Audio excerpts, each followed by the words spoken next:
I'm Maya Thompson, and I'm 30 years old.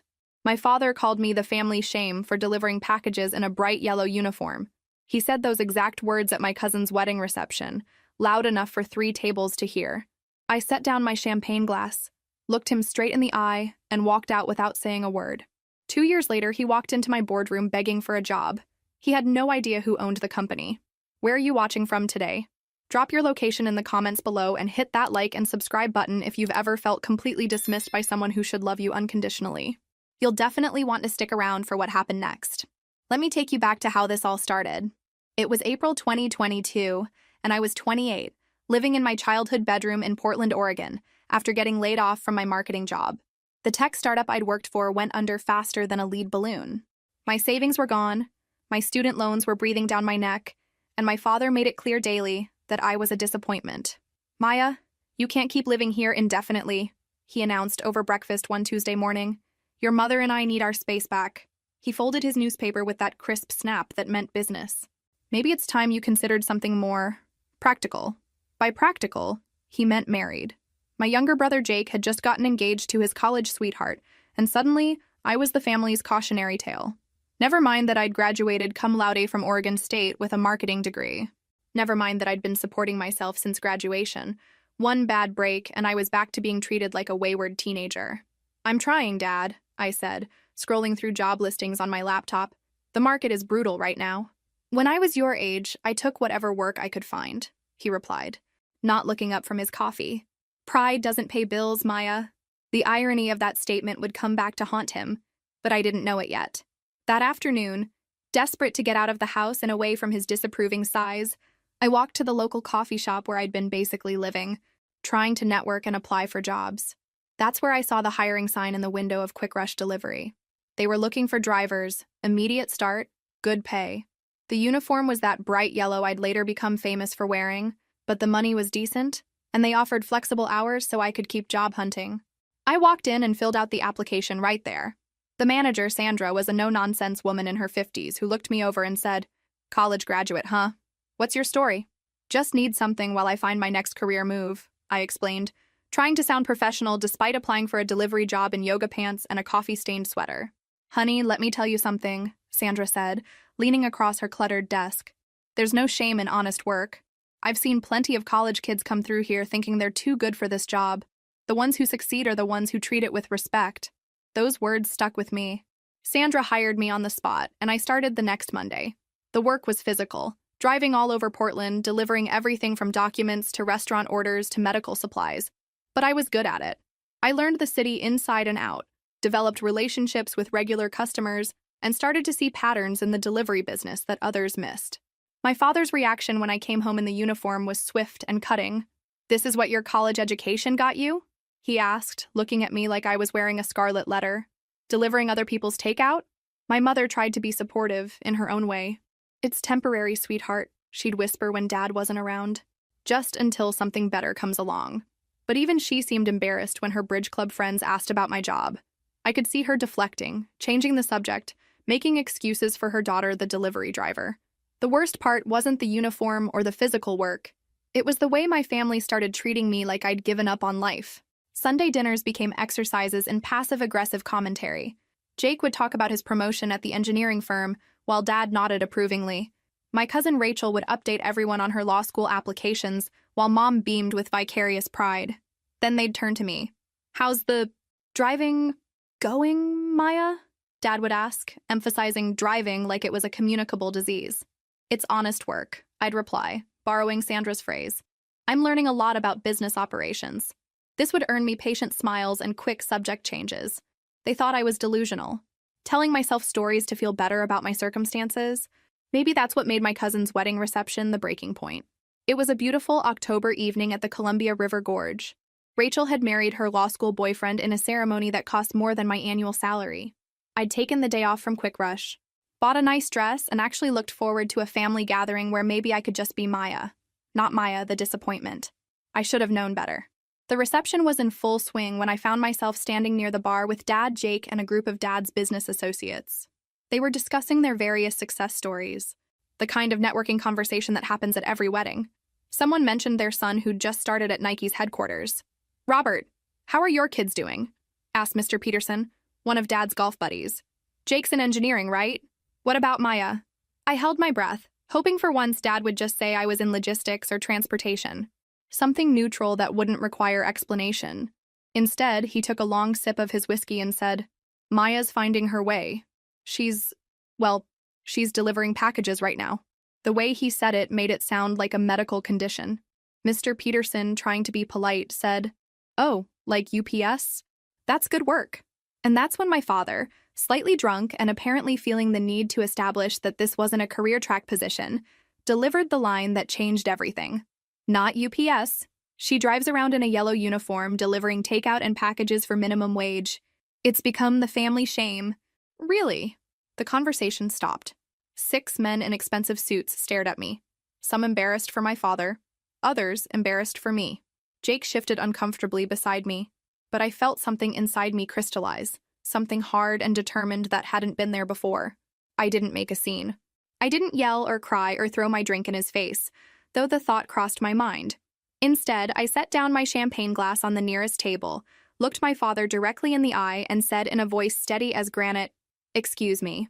Then I walked out of that reception with my head held high, leaving behind a table of uncomfortable men and a father who probably thought he'd finally motivated me to get serious about my career. He had no idea how right he was, just not in the way he expected.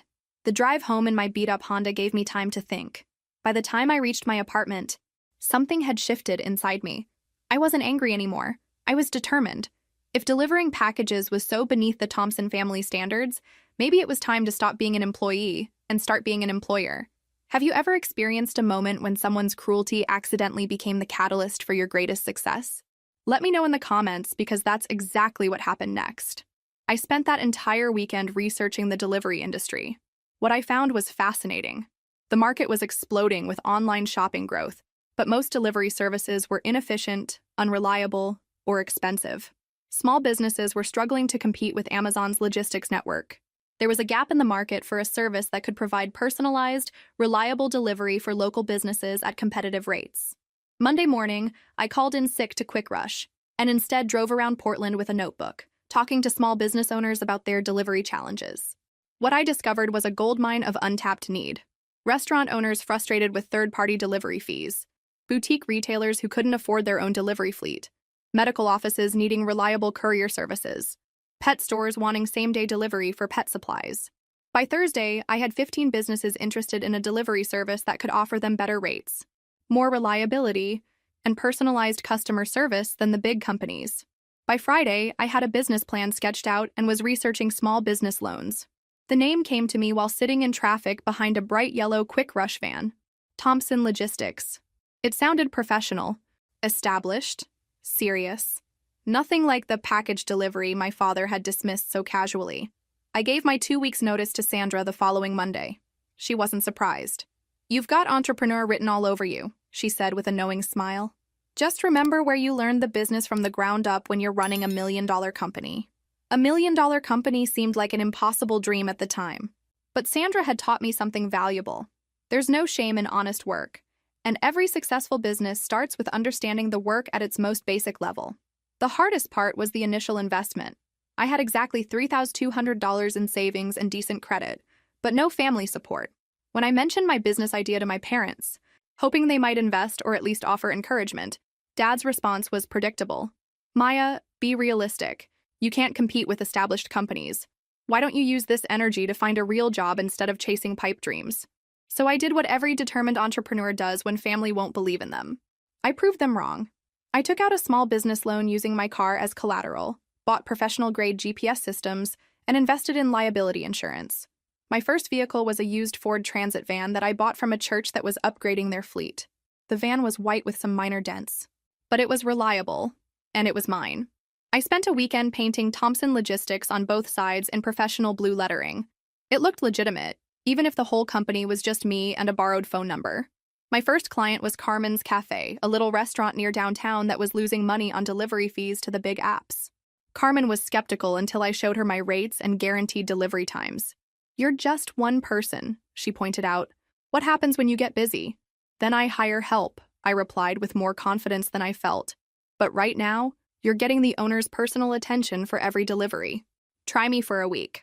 That first week, I delivered 47 orders for Carmen's Cafe, maintaining an average delivery time of 28 minutes, and earning rave reviews from customers who were surprised to have their food arrive hot and on time.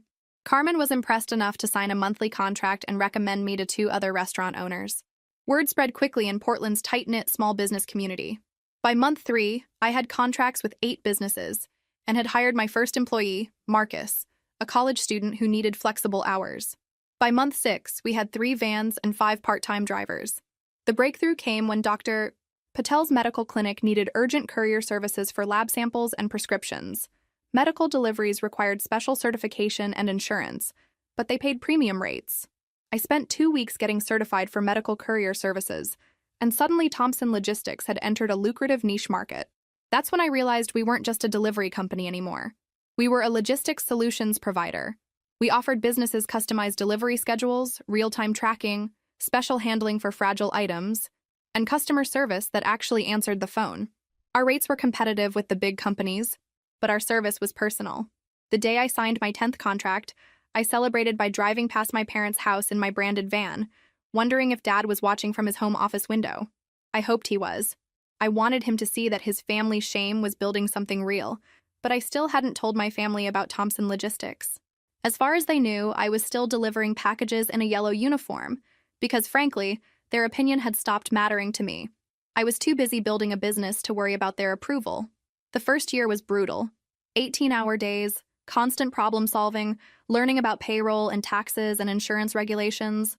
I moved out of my studio apartment into a small house with a garage I could use as an office. Every dollar went back into the business, expanding our fleet, improving our technology, hiring better drivers. By year 2, Thompson Logistics had 23 employees, 12 vehicles, and contracts with over 60 businesses across the Portland metro area. We'd expanded into same-day delivery for major retailers, specialized pet supply delivery, and had a growing medical courier division that was becoming quite profitable. The real game changer came when I landed a contract with Portland General Hospital for their outpatient prescription delivery service. It was a 6-figure annual contract that required us to handle HIPAA-compliant deliveries, maintain strict chain of custody protocols, and operate 7 days a week. But it also legitimized Thompson Logistics as a serious player in the medical logistics field. I hired Jennifer Chen as my operations manager, a brilliant woman with an MBA who'd left a corporate logistics job to join our growing company. "You're building something special here," she told me during her interview. "Most delivery companies focus on volume. You've built a business around relationships and reliability." Jennifer was right. While other companies competed on price alone, we competed on service quality. Our drivers knew regular customers by name. We offered evening and weekend deliveries. We handled special requests that the big companies wouldn't touch. Our customer retention rate was 94%, unheard of in the delivery industry. The irony wasn't lost on me that I was succeeding precisely because I understood the delivery business from the ground up. Every system I designed, every process I implemented, was based on real experience dealing with frustrated customers, difficult deliveries, and the operational challenges that corporate executives never see. My personal life took a backseat to business growth, but I didn't mind. I was building something I was proud of, something that employed good people and served our community. Some nights I'd work until midnight in my home office, reviewing delivery routes and customer feedback, and feel more satisfied than I'd ever felt in any corporate job. The local business community started taking notice. I was invited to speak at the Portland Small Business Association's annual conference about logistics solutions for growing companies. Portland Business Journal profiled Thompson Logistics as one of the city's fastest-growing service businesses. I even got a congratulatory email from Sandra at Quick Rush, who'd heard about my success through industry connections. But the validation I wanted most remained elusive. My family still thought I was just a delivery driver with delusions of grandeur. Jake had been promoted to senior engineer and bought a house in the suburbs. My parents bragged about his success at every opportunity. When people asked about me, I knew they still said I was finding my way or trying different things. The breaking point came at Thanksgiving dinner that second year. Uncle Mike asked about my job, and Dad gave his standard deflection about me being in transportation. When Uncle Mike pressed for details, Mom jumped in with, "Maya's still figuring out her career path. These young people take longer to settle down these days." I realized they genuinely didn't know what I'd built. They saw the van in my driveway and assumed I was still working for someone else. They saw my work clothes and busy schedule and assumed I was struggling. They'd been so dismissive of my initial career setback that they'd stopped paying attention entirely. That Thanksgiving night, I made a decision that would change everything. I was done hiding my success to protect their feelings. If they wanted to keep treating me like the family failure, they were about to get a reality check. I started with small things.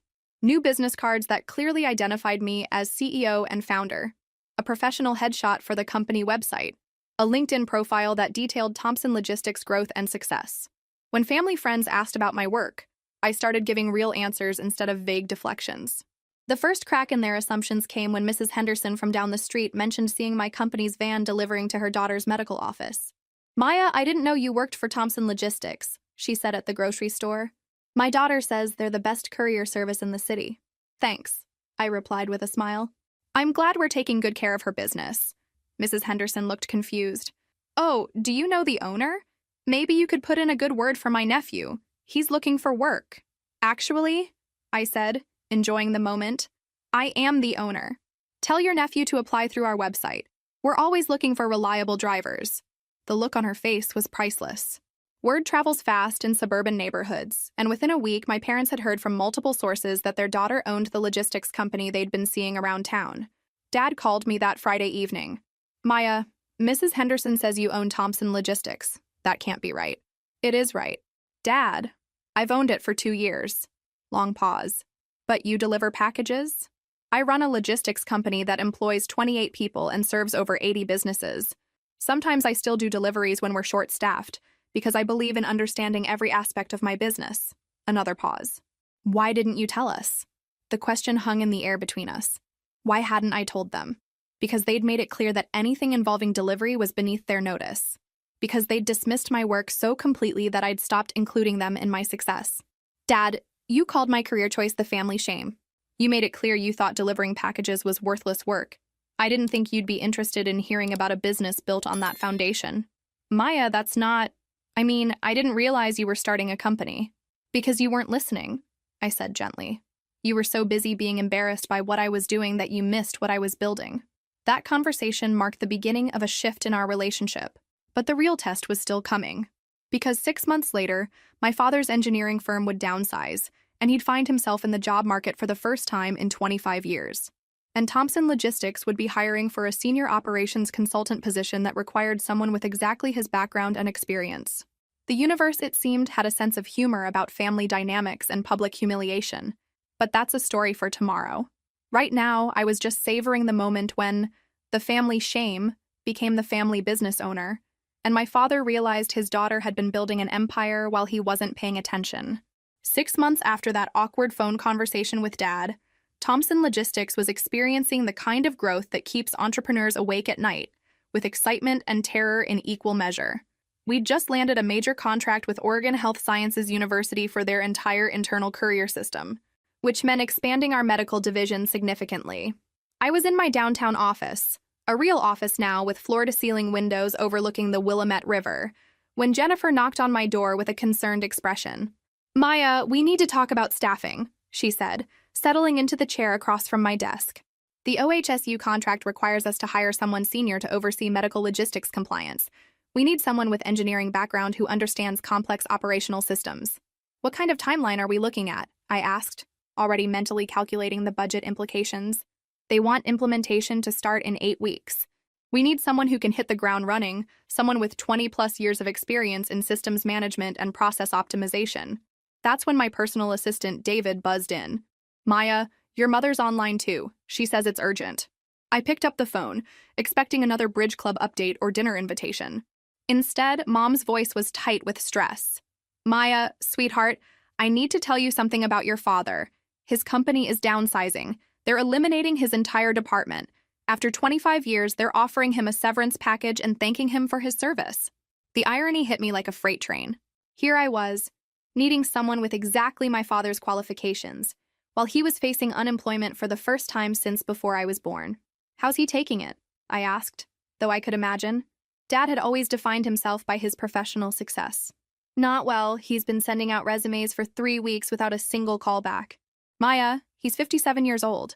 Companies want younger engineers they can pay less. He's panicking." After hanging up, I sat staring out at the river, processing the cosmic coincidence. The man who'd called my career choice shameful was about to learn what it felt like to need a job he might not be qualified for. Jennifer was still waiting for my response about the senior position. Post the job, I told her. Wide distribution. Let's see what kind of candidates we get. What do you think will happen next? Drop your predictions in the comments, and don't forget to subscribe for the conclusion of this incredible story. 2 weeks later, my father was discovering what the modern job market looked like for experienced professionals. Mom called me again, this time from her car in the grocery store parking lot. Maya, I'm worried about your father. He's becoming obsessed with job hunting. He's on his computer from morning until night, applying for positions, researching companies, tweaking his resume. He's applied to over 60 jobs and hasn't gotten a single interview.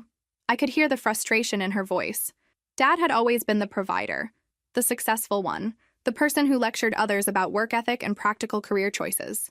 Now he was learning that experience doesn't always translate to employment opportunities. Maybe he should consider broadening his search, I suggested carefully. Look at different types of companies, not just traditional engineering firms. He's too proud for that, Mom said. You know how he is. He keeps saying he's not going to take just any job, that he needs something that respects his experience level. The irony was thick enough to cut with a knife. Here was a man who'd suggested I should take whatever work I could find when I was unemployed, now refusing to consider positions he deemed beneath his qualifications. Meanwhile, at Thomson Logistics, our senior operations consultant posting was generating serious interest. Jennifer had narrowed it down to 12 qualified candidates, including some impressive resumes from experienced professionals looking for career changes. We've got some really strong applicants, she reported during our weekly meeting.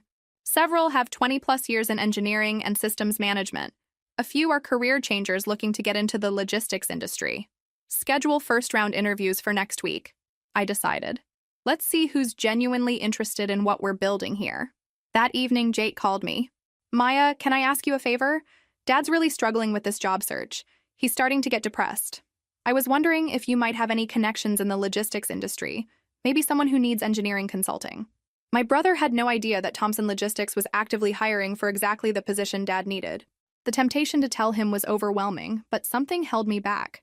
Maybe it was curiosity about whether Dad would find us on his own. Maybe it was a test of whether he'd consider working for a delivery company, even one he didn't know I owned. I'll keep my ears open, I told Jake truthfully. 3 weeks into the interview process, Jennifer brought me an interesting development. Maya, we just received a resume that's perfect for the position. 26 years of engineering experience, specializes in process optimization and systems management, currently seeking new opportunities due to corporate restructuring.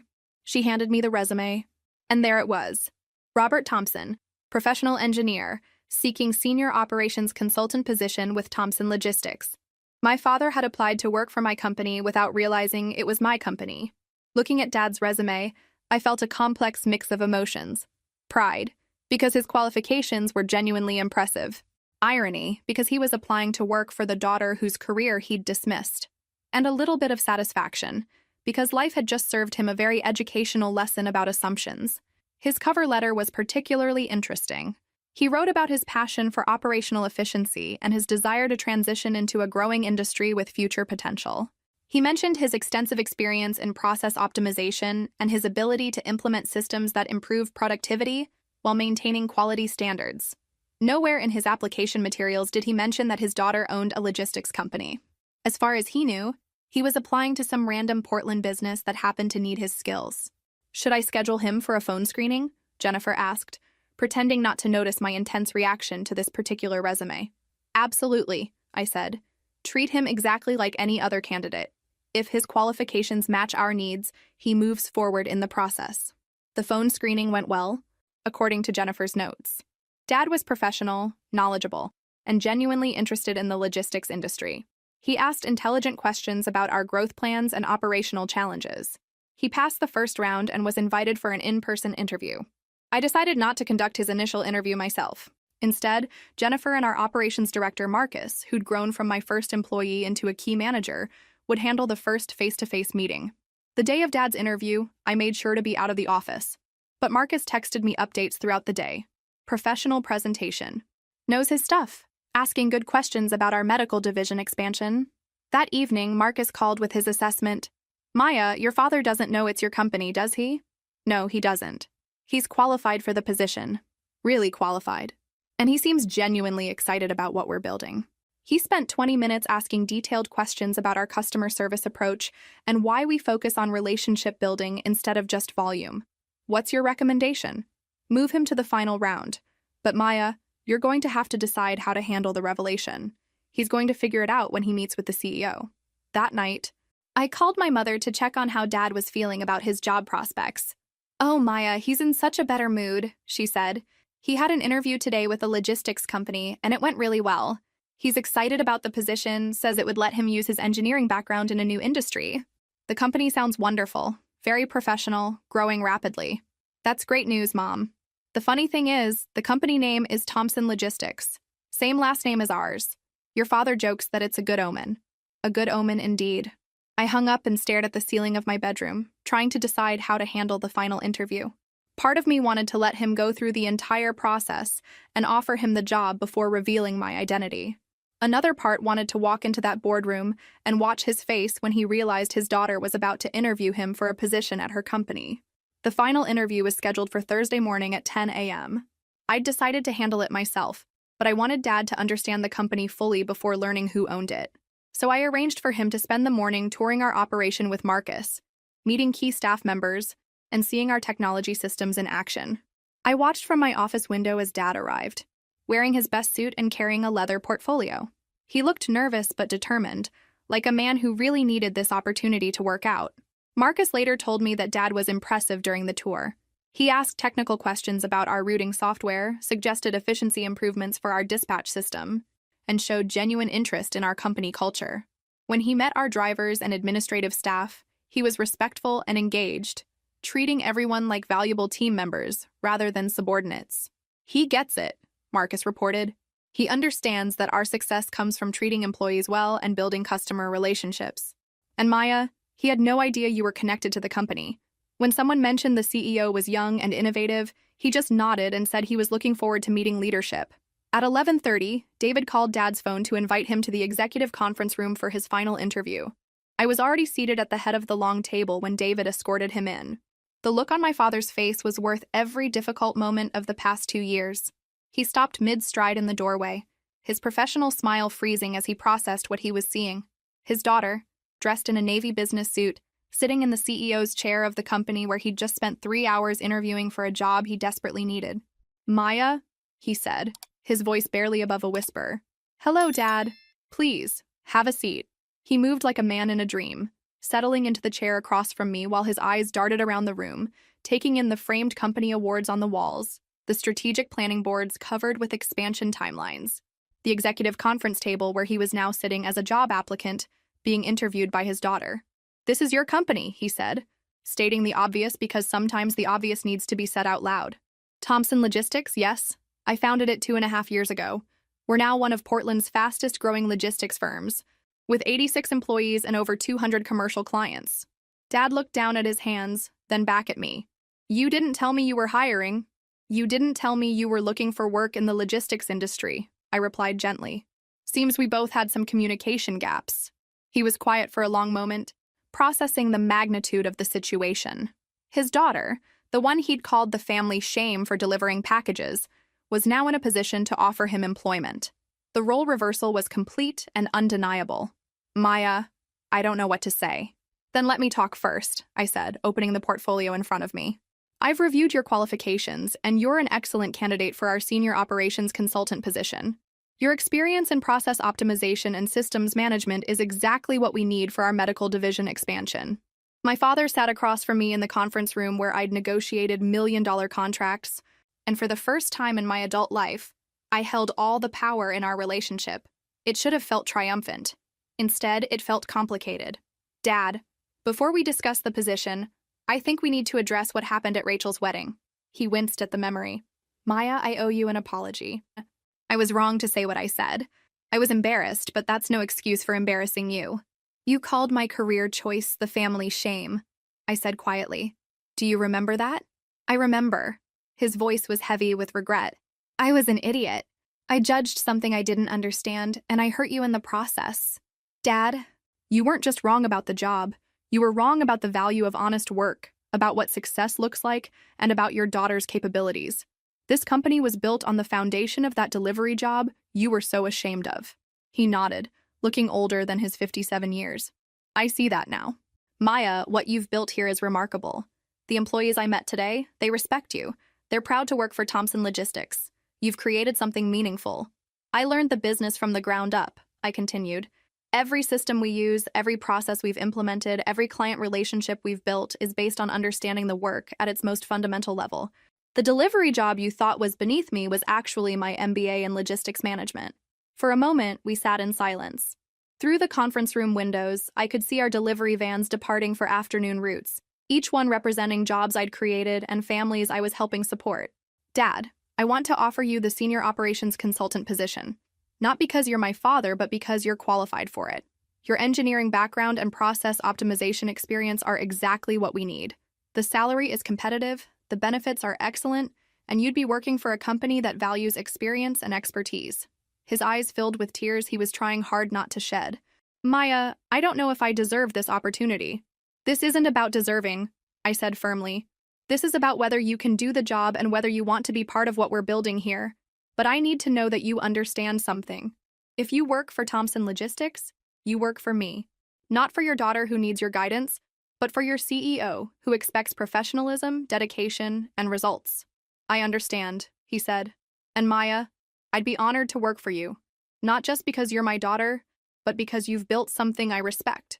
I slid the offer letter across the table. The position starts Monday. Your first project will be optimizing our medical courier protocols for the OHSU contract.